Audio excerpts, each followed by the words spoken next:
Hello students, welcome to TSAT classes. Indian polity constitution కోర్సులో భాగంగా మనం లాస్ట్ క్లాస్లో హిస్టారికల్ బ్యాక్గ్రౌండ్ మరియు ఎవల్యూషన్ ఈ టాపిక్ అనేది స్టార్ట్ చేసుకోవడం జరిగింది. ఈ టాపిక్లో భాగంగా స్టేజ్ 1 టు స్టేజ్ 3 డిస్కస్ చేసాం. ఈ స్టేజ్ 1 టు స్టేజ్ 3లో Government of India Act 1909, Government of India Act 1919 ఈ రెండు చట్టాలని చూడడం జరిగింది. ఒక్కసారి గమనించండి. Government of India Act 1909 is also called Minto Morley reforms. ఈ గవర్నమెంట్ ఆఫ్ ఇండియా యాక్ట్ 1909లో మనకి ఫస్ట్ టైం వైస్రాయ్ ఎగ్జిక్యూటివ్ కౌన్సిల్లో భారతీయులని కూడాను ఇంక్లూడ్ చేయడం జరిగింది, తీసుకెళ్ళడం జరిగింది. రెండో విషయం ఏంటి సార్? మెంబర్స్ని పెంచడం జరిగింది. ఇవి రెండు పక్కన పెట్టేస్తే చాలా important. Under the divide and rule policy principal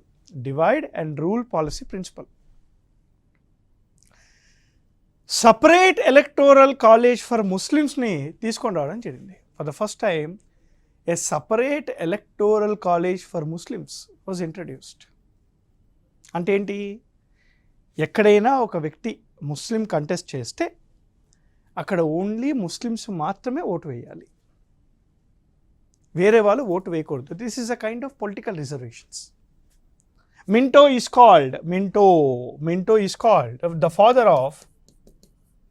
father of separate electoral college in India. Communal representation అని కూడా అంటారు దీన్ని. మరి రెండోది ఏంటి sir? Government of India Act 1919. Government of India Act 1919 is also called Montagu-Chelmsford. It's also called Montagu-Chelmsford reforms. Montagu-Chelmsford reformsలో చాలా important. For the first time, right, this act introduced devolution of authority, decentralization, or it is also called devolution of authority. Ela? By introducing a concept called diarchy, dual government at provinces. Diarchy was introduced at provinces. అదేవిధంగా Montagu Chelmsford రిఫార్మ్స్లో for the first time bicameral legislature was introduced. Bicameral legislature అంటే dual houses, ద్విసభలు. ఇప్పుడు ఇండియాలో పార్లమెంట్లో బైకామరలే ఉంటుంది కదా, లోక్సభ, రాజ్యసభ, అలా 2 houses, central legislative assembly, central legislative council, అలా అనమాట. So bicameral legislature was introduced. ఈ 1919 చట్టం ద్వారానే the separate electoral college was also extended. ఎవరెవరికి ఎక్స్టెండ్ చేశారు? ఆంగ్లో ఇండియన్స్కి, ఇండియన్ క్రిస్టియన్స్కి, యూరోపియన్స్కి, సిక్కులకు, ఈ 4 వర్గాలకు ఈ సపరేట్ ఎలక్టోరల్ కాలేజ్ని ఎక్స్టెండ్ చేశారనమాట. ఈ సపరేట్ ఎలక్టోరల్ కాలేజ్ ఏ చట్టం ద్వారా స్టార్ట్ అయింది? మింటో మార్లే రిఫార్మ్స్ 1919 చట్టం ద్వారా, 1909 చట్టం ద్వారా స్టార్ట్ అయింది. ఎవరు స్టార్ట్ చేశారు? మింటో స్టార్ట్ చేశాడు. ఎవరు స్టార్ట్ చేశాడు? ముస్లిమ్స్కి స్టార్ట్ చేశాడు. ఆ చట్టం ద్వారా స్టార్ట్ అయిన సపరేట్ ఎలక్టోరల్ కాలేజ్ 1919 చట్టం ద్వారా ఎవరికి ఎక్స్టెండ్ అయింది అని అంటే Anglo Indians, Indian Christians, European settled in India, అదేవిధంగా ఇండియన్ సిక్కులకి, ఈ 4 వర్గాలకు కూడా ఎక్స్టెండ్ అయింది. చూడండి, డివైడ్ అండ్ రూల్ పాలసీ. దీన్ని డివైడ్ అండ్ రూల్ పాలసీ అని కూడా అంటాం. ఇది మాంటేగ్యూ-చెమ్స్ఫోర్డ్ రిఫార్మ్స్ ద్వారా మనకి 1919 కదా, 1919 మాంటేగ్యూ-చెమ్స్ఫోర్డ్ రిఫార్మ్స్ ద్వారా నెక్స్ట్ చట్టం ఇవ్వాలి. ఈ నెక్స్ట్ చట్టాన్ని ఇవ్వాలి కాబట్టి 1927లో బ్రిటిష్ గవర్నమెంటు సైమన్ కమిషన్ని ఏర్పాటు చేశారు. బ్రిటిష్ గవర్నమెంట్ సైమన్ కమిషన్ని ఏర్పాటు చేశారు. ఎందుకని? 2 కారణాలకి. The Simon or Simon commission was established for 2 reasons. Reason number 1, to study and review the working of 1919 Act. ఈ 1919 చట్టం ఎలా ఉంది, ఎలా పనిచేస్తుంది, దాని యొక్క పనితీరు మీద స్టడీ చేయడానికి సైమన్ కమిషన్ పెట్టారు. రెండోదేంటి? To provide recommendations for the next act. Next చట్టం ఎలా ఉండాలి, సో దీని మీద రికమెండేషన్స్ కోసం కూడాను సైమన్ కమిషన్ పెట్టారు. మరి ఇండియన్ నేషనల్ కాంగ్రెస్ సైమన్ కమిషన్ని రిజెక్ట్ చేసింది. ఎందుకని? There is no Indian member as part of Simon commission. అంతా బ్రిటిష్ వాళ్ళే ఉన్నారనమాట. మరి భారతదేశానికి చట్టం ఇస్తూ భారతీయులని కమిటీలో వేయకపోవడం అనేది ఇండియన్ నేషనల్ కాంగ్రెస్ ఒప్పుకోలేదు. బట్ సైమన్ కమిషన్ అయితే తన రికమెండేషన్స్ ఇచ్చేసింది. సైమన్ కమిషన్ ఇచ్చిన రికమెండేషన్స్ ద్వారా 1 second. సో సైమన్ కమిషన్ ఇచ్చిన రికమెండేషన్స్ ద్వారా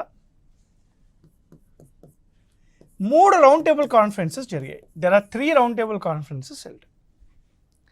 ఈ 3 రౌండ్ టేబుల్ కాన్ఫరెన్సెస్ ఎక్కడ జరిగాయి సార్ అంటే లండన్లో జరిగాయి. లండన్లో 3 రౌండ్ టేబుల్ సమావేశాలు జరిగాయి. అన్ని 3 రౌండ్ టేబుల్ కాన్ఫరెన్సెస్కి అటెండ్ అయిన ఒకే ఒక భారతీయుడు ఎవరు సార్ అంటే డాక్టర్ బిఆర్ అంబేద్కర్ గారు. డాక్టర్ బిఆర్ అంబేద్కర్ గారు అన్ని 3 రౌండ్ టేబుల్ కాన్ఫరెన్సెస్కి అటెండ్ అయ్యాడు. ఎందుకని? ఈ 3 రౌండ్ టేబుల్ కాన్ఫరెన్సెస్లో సైమన్ కమిషన్ ఇచ్చిన రికమెండేషన్స్ మీద చర్చ జరుగుతుందన్నమాట. మహాత్మా గాంధీ గారు 2nd round table conferences attend అయ్యాడు. మహాత్మా గాంధీ గారు 2nd రౌండ్ టేబుల్ కాన్ఫరెన్స్ని అటెండ్ అయ్యాడు.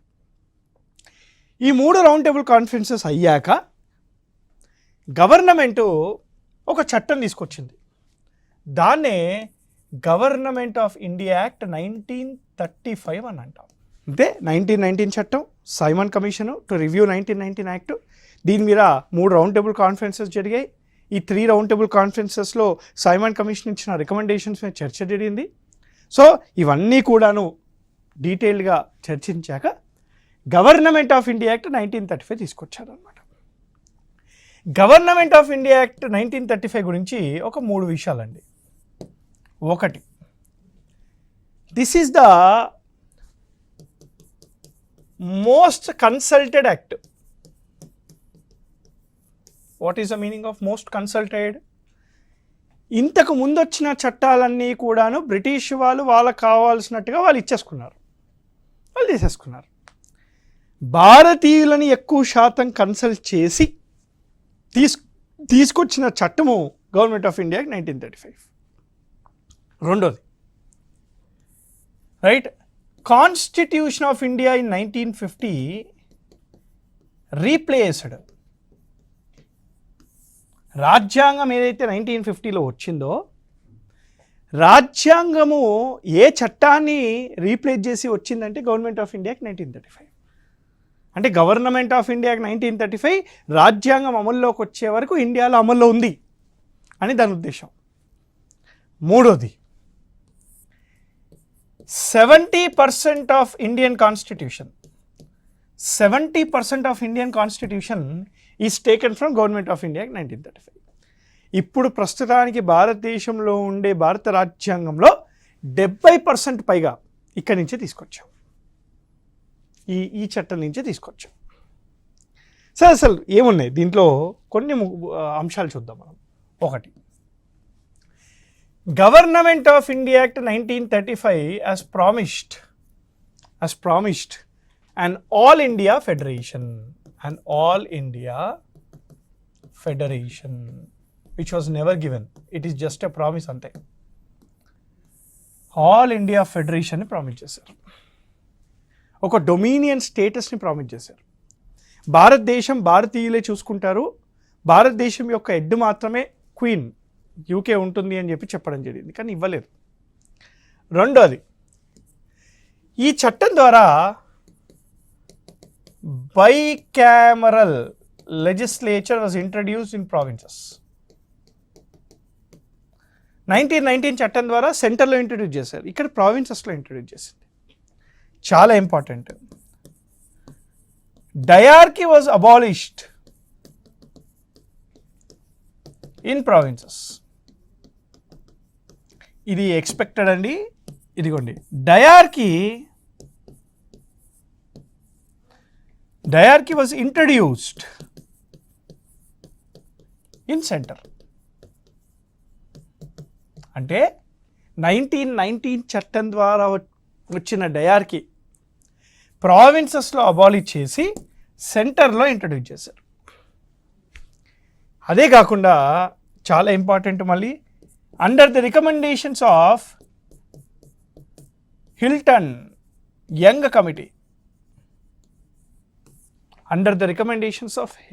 Young committee, Reserve Bank of India was formed. ఆర్బీఐని కూడా స్థాపించడం జరిగింది. చాలా ఇంపార్టెంట్. 1935 చట్టం ద్వారా, ఇది గుర్తుపెట్టుకోవాలి ఎగ్జామ్కి, a federal court was established in 1937. 1935 Government of India Act ద్వారా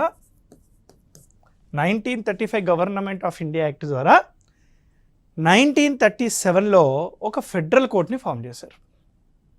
అయితే ఎందుకు ఇంపార్టెంట్ అన్నానంటే, ఈ ఫెడరల్ కోర్ట్ని January 28, 1950 రోజున పేరు మార్చి సుప్రీం కోర్ట్ ఆఫ్ ఇండియాగా మార్చారు. Supreme court of republic India.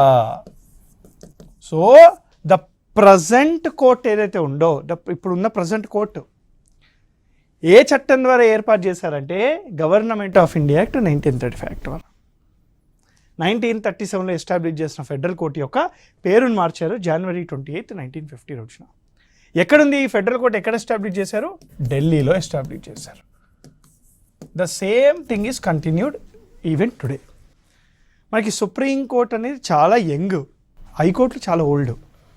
Calcutta high court, Bombay high court, Madras high court 1862లోనే పెట్టారు. అలహాబాద్ హైకోర్టు 1866లో పెట్టారు. ఇండియాలో హైకోర్ట్స్ అనేవి చాలా older than the supreme court of India. ఇది మన స్టేజ్ 3. స్టేజ్ 3లో ఏం జరిగిందంటే ఇవన్నీ విషయాలు జరిగాయి. అంటే స్టేజ్ 1లో East India Company came to India as a commercial body. Then stage 1 end అయిపోయేసరికి East India Company is now both commercial and political body.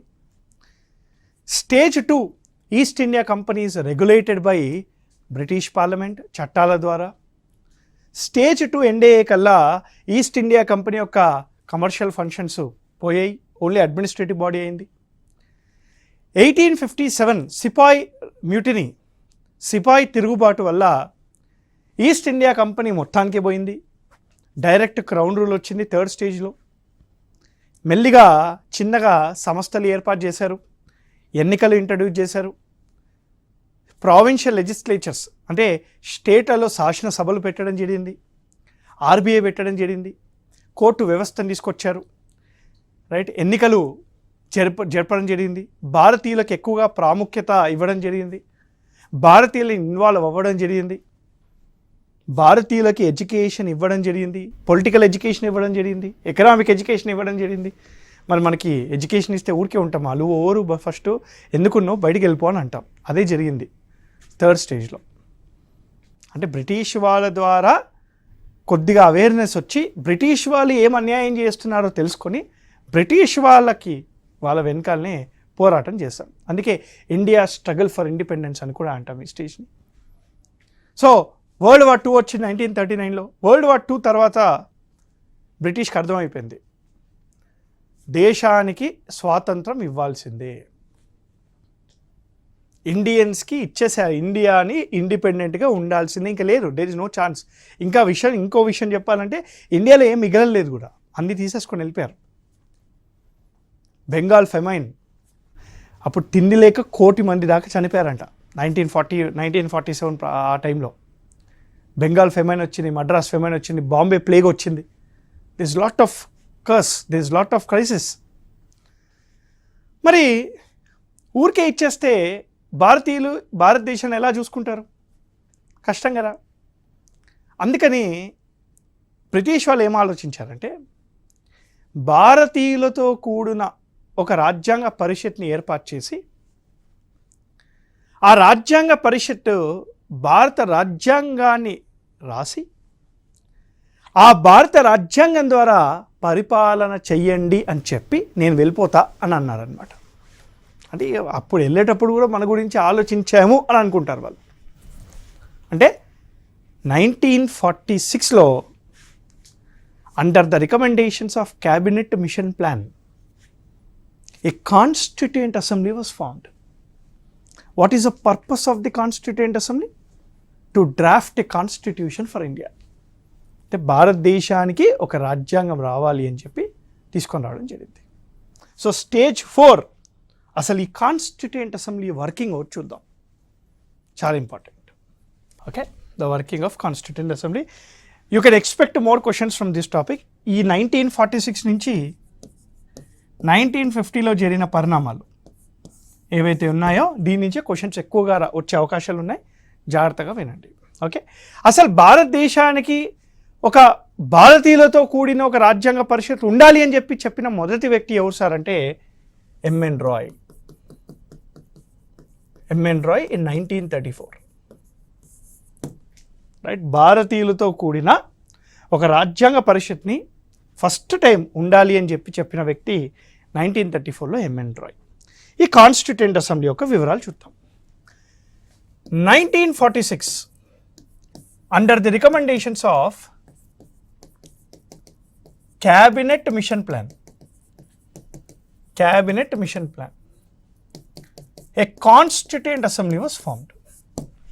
CA అంటే కాన్స్టిట్యూయెంట్ అసెంబ్లీ అనమాట. ఇప్పుడు నుంచి నేను సిఏ అని రాస్తా. Constituent assembly was formed. Okay, ఈ constituent అసెంబ్లీలో 2 types ఆఫ్ మెంబర్స్ ఉంటారు. That 2 types of people. 1 nominated members, 2 elected members. Right, elected members are those members who are elected by the members of provincial legislatures. అంటే state legislatures అనుకోండి. అంటే provincial లెజిస్లేచర్స్లో ఉండే సభ్యులు కొన్ని మందిని ఎన్నుకొని కాన్స్టిట్యూయెంట్ అసెంబ్లీకి పంపించారు. Nominated members are nominated by princely states, రాజ్యాలు, కింగ్డమ్స్. ఇప్పుడు హైదరాబాద్ ఉంది, జునాగఢ్ ఉంది, జమ్మూ అండ్ కాశ్మీర్ ఉంది, అవధ్ ఉంటుంది. ఇట్లా ప్రిన్స్లీ స్టేట్స్ వాళ్ళ యొక్క రాజులు వాళ్ళకి కావాల్సిన వ్యక్తిని ఒక నామినేట్ చేశారనమాట. Okay, so constituent assembly is not completely elected body nor a nominated body. It is a both mix of nominated and elected body అనమాట. కాన్స్టిట్యూయెంట్ అసెంబ్లీలో మనకి టోటల్గా 389 మెంబర్స్ ఉన్నారు. There are 389 members in constituent assembly. దీంట్లో 296 members are from British India.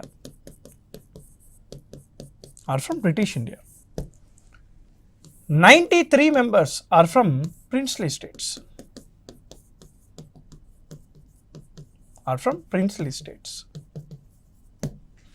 Right? 296 members వచ్చేసి British India నుంచి ఉన్నారు. 93 members వచ్చేసి మనకి ప్రిన్స్లీ స్టేట్ నుంచి ఉన్నారు అనమాట.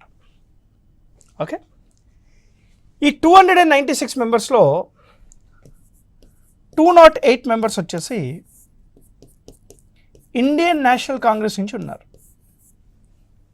రైట్, ఇండియన్ నేషనల్ కాంగ్రెస్ నుంచి 208 మంది సభ్యులు ఉండడం జరిగింది. 73 మంది ముస్లిం లీగ్ నుంచి ఉన్నారు. 73 మంది Muslim league.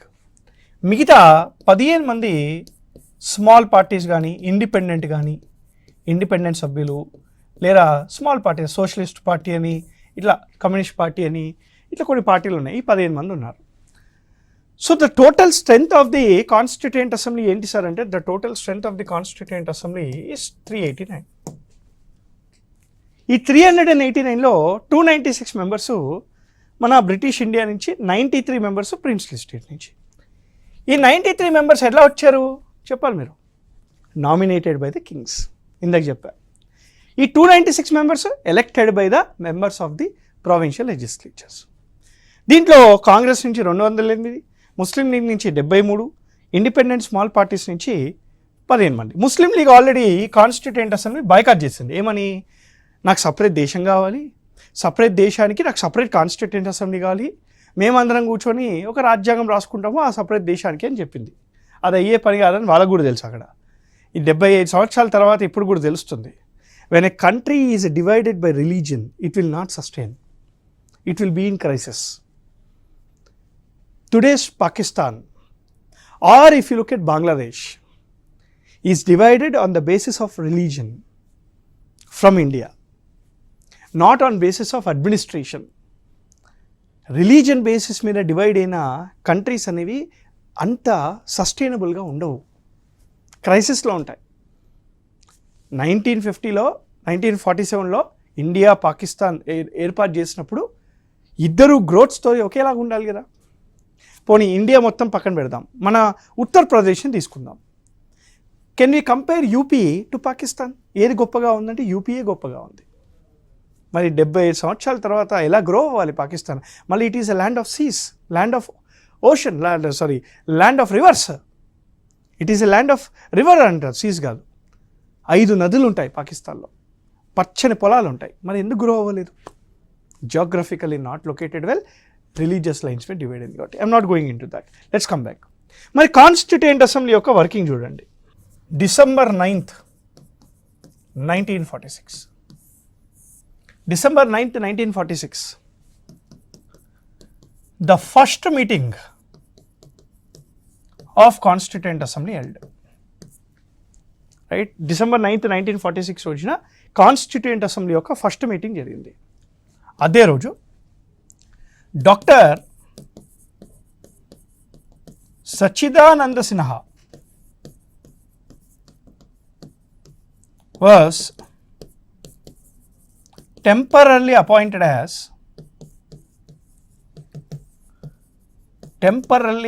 as President of Constituent Assembly. అంటే స్పీకర్ అన్నమాట. టెంపరరీ అమ్మా, పర్మనెంట్ కాదు, టెంపరరీ. అంటే first meeting of the constituent assembly అదే రోజు ముస్లిం లీగ్ బాయ్కాట్ చేసింది. Doctor Sachchidananda Sinha, right, French constitution, following the French constitution, because he is the senior most member. Being the senior most member of the house, he is appointed as the President of the Constituent Assembly, temporarily appoint చేశారు. December 11th, 1946, Dr. Babu Rajendra Prasad, H.C. Mukherjee,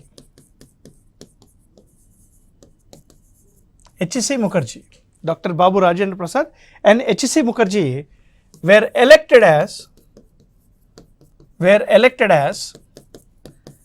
President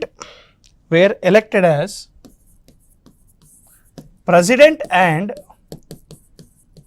Vice President of Constituent Assembly. అంటే constituent assembly యొక్క permanent speaker, permanent deputy speaker అనుకోండి, permanent president, permanent deputy vice president. Temporary ఎవరు sir అంటే doctor Sachchidananda Sinha. Doctor Sachchidananda Sinha was a temporary person. Doctor Babu Rajendra Prasad and HC Mukherjee permanent అనమాట, right, permanent అనమాట. December 13th, 1946, December 13, 1946 ఏం జరిగింది? December 13, 1946 Jawaharlal Nehru గారు historical ఆశయాల తీర్మానము, ఆబ్జెక్టివ్ రెజల్యూషన్ని తీసుకొని రావడం జరిగింది. ఈ ఆబ్జెక్టివ్ రెజల్యూషన్ని ప్రస్తుతం ఉన్న పీఠికతో కంపేర్ చేస్తాం, ప్రియాంబుల్తో కంపేర్ చేస్తాం. ఈ ఆబ్జెక్టివ్ రెజల్యూషన్ని January 22, 1947 రోజున కాన్స్టిట్యూయెంట్ అసెంబ్లీ ఆమోదం తెలిపింది. January 22, 1947 రోజున ఆశయాల తీర్మానాన్ని కాన్స్టిట్యూయెంట్ అసెంబ్లీ ఒప్పుకుంది, పాస్ చేసింది. ఈ రెజల్యూషన్ ఒప్పుకుంది. దీన్ని మనము ప్రస్తుతానికి ప్రియాంబుల్తో కంపేర్ చేస్తాం. This is compare to preamble. July 22, 1947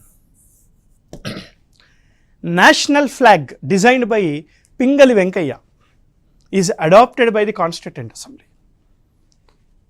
మీ అందరికీ తెలిసిందే. August 15, 1947 India attains independence. ఇంకా రాజ్యాంగం లేదు. కాన్స్టిట్యూయెంట్ అసెంబ్లీ అందుకే కంటిన్యూ చేశారు. భారతదేశానికి స్వాతంత్రం అయితే ఇచ్చేశారు. అరే మీ రాజ్యాంగం మీరు రాసుకోండి, నాకు సంబంధం లేదు అని చెప్పి ఇచ్చేశారు అనమాట. చాలా important sir. August 29, 1947 August 29, 1947 drafting committee was formed. Drafting కమిటీని ఫామ్ చేశారు to draft the constitution of India. Who is the chairman of the drafting committee sir? Doctor BR Ambedkar. Doctor BR అంబేద్కర్తో పాటు ఇంకో 6 మంది ఉన్నారు. ఎవరు సార్ వాళ్ళు? ఎన్ మాధవరావు కానీ, కేఎన్ మున్షి కానీ, టిటి కృష్ణమాచారి కానీ, సయ్యద్ సదుల్లా కానీ, గోపాలకృష్ణ అయ్యంగార్ కానీ, కృష్ణస్వామి అయ్యార్, ఈ 6గురితో పాటు డాక్టర్ బిఆర్ అంబేద్కర్ గారు, టోటల్ 7 మెంబర్స్ ఉన్నారనమాట. వీళ్ళు రైట్ ఫస్ట్ డ్రాఫ్ట్ని మన 1948 ఫిబ్రవరిలో ఇవ్వడం జరిగింది. మొదటి ముసాయిదుని ఇచ్చారు. November 4, 1948 రోజున ఫైనల్ ముసాయిదు, రాజ్యాంగానికి చెందిన ఫైనల్ ముసాయిదుని కాన్స్టిట్యూయెంట్ అసెంబ్లీలో ప్రవేశపెట్టారు. ఎందుకు? చర్చ కోసం. అయ్యాక సంవత్సరం పాటు చర్చ అయ్యాక November 26, 1949 రోజు రాజ్యాంగ పరిషత్తు రాజ్యాంగాన్ని పాస్ చేయడం జరిగింది. On November 26, 1949 the constituent assembly has pass the constitution of India. అందుకే November 26 is celebrated as constitution day of India. ఈ November 26 రోజు ఏదైతే పాస్ చేశారో, November 26, 1949 రోజు పాస్ చేసిన రాజ్యాంగాన్ని రైట్ January 26, 1950 రోజున ఇంప్లిమెంట్ చేశారు, అమల్లోకి తెచ్చారు. Constitution was implemented on January 26, 1950, and so the reason this day is observed as Republic Day of India. Republic Day of India. So January 26, 1950 is very important. ఇలా మన దేశానికి, మన దేశంలో ఉండే ప్రజల ద్వారా రాసిన రాజ్యాంగము మనం తెచ్చుకున్నాం. రాజ్యాంగం రాయడానికి 2 సంవత్సరాల 11 నెలల 18 రోజులు పట్టింది. 2 years 11 months 18 days పట్టింది. 64 లక్షల రూపాయలు ఖర్చయింది. రాజ్యాంగం అనేది మన ప్రేమ్ బిహారీ గారు లిఖితంగా రాశారు. డాక్టర్ బిఆర్ అంబేద్కర్ గారిని ఫాదర్ ఆఫ్ ఇండియన్ కాన్స్టిట్యూషన్ అంటారు. అదేవిధంగా Benegal Narasimha Rao, BN Rao is a constitutional adviser to the constituent assembly. So రాజ్యాంగం రాసేసుకున్నాం, రాజ్యాంగం వచ్చేసింది. రాజ్యాంగం వచ్చే ముందు పరిణామాలు అన్నీ చూసుకుంటూ వచ్చాం. ఇప్పుడు రాజ్యాంగంలోని విషయాలని పరిశీలిద్దాం. I will meet you all in my next class. Till then, thank you very much. Happy learning. జై హింద్.